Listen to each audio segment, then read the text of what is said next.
प्रतिष्ठिता में आपका स्वागत है। आज मैं पातंजल योग सूत्र पढ़ रही थी और एक बहुत अच्छा सूत्र मैंने पढ़ा तो सोचा कि आपके साथ शेयर कर दूं। सूत्र है मैत्री करुणा मुदिता उपेक्षा नाम सुख दुख पुण्य अपुण्य विषया नाम भावनाच चित्त प्रसादनम। इसका मतलब यह है कि यदि हमको अपने चित्त को यानी कि मन बुद्धि अहंकार को प्रसन्न रखना है तो हमें जीवन में क्या करना चाहिए। आज के समय की सबसे बड़ी समस्या यही है कि सभी दुखी हैं, जबकि वास्तव में हम जीवन में सुख चाहते हैं, शांति चाहते हैं और हमारे अपने शास्त्र इन सब बातों का समाधान हमें देते हैं। जरूरत है तो केवल अपने शास्त्रों को पढ़ने की। महर्षि पतंजलि कहते हैं कि यदि आपको जीवन में खुश रहना है तो आपको 4 बातों का ध्यान रखना है। पहली बात कि आपको मित्रता उन लोगों के साथ रखनी है जो जीवन में सुखी हैं, खुश हैं। साइकोलॉजी भी यही कहती है कि हम जैसे 5 लोगों के साथ रहते हैं उसी का सम अप हम 5 साल बाद होते हैं। यदि हम सुखी लोगों के बीच रहेंगे तो हम कहीं ना कहीं हमारा सबकॉन्शियस माइंड उनकी विचारधाराओं को, उनकी लाइफ स्टाइल को, उनके जीवन जीने के तरीके को एब्जॉर्ब करेगा और हम थोड़े समय में उनके जैसा ही बिहेव करने लगेंगे। लॉ ऑफ अट्रैक्शन भी यही कहता है कि जो सुखी हैं वो हायर फ्रीक्वेंसी में है, इसलिए वो जीवन में सुख को आकर्षित कर रहे हैं। तो जैसे ही हम हायर फ्रीक्वेंसी वाले लोगों के बीच रहेंगे हमारी फ्रीक्वेंसी भी हाई हो जाएगी और हम अपने जीवन में सुख को आकर्षित करने लगेंगे।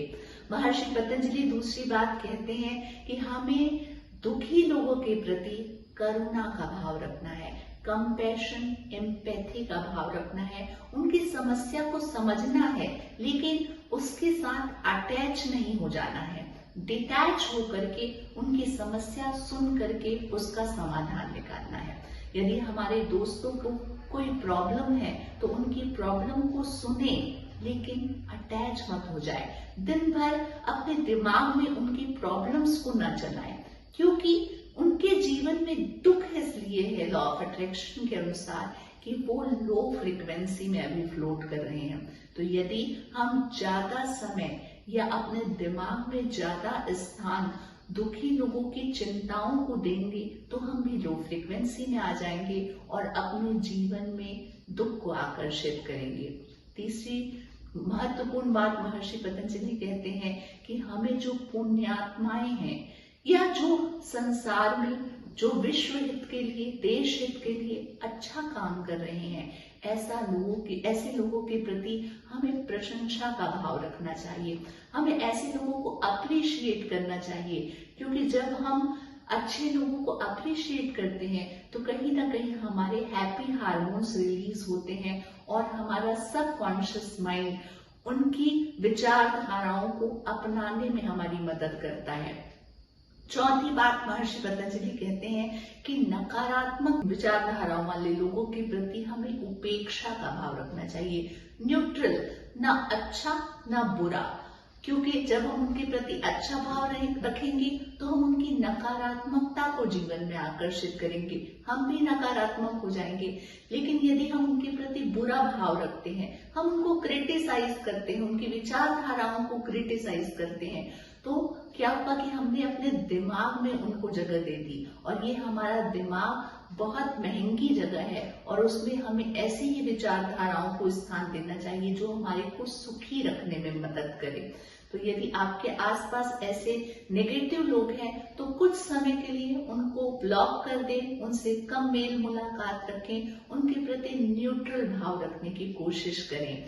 इस तरह यदि हम महर्षि पतंजलि के महत्वपूर्ण 4 बातों को मान लेते हैं कि सुखी जनों से मित्रता रखते हैं, दुखियों के प्रति करुणा का भाव, पुण्यात्माओं के प्रति प्रशंसा का भाव और नकारात्मक लोगों के प्रति उपेक्षा का भाव रखते हैं, तो हम अपने जीवन में सुख को, शांति को आकर्षित करते हैं। हमारा मन हमेशा शांत रहेगा।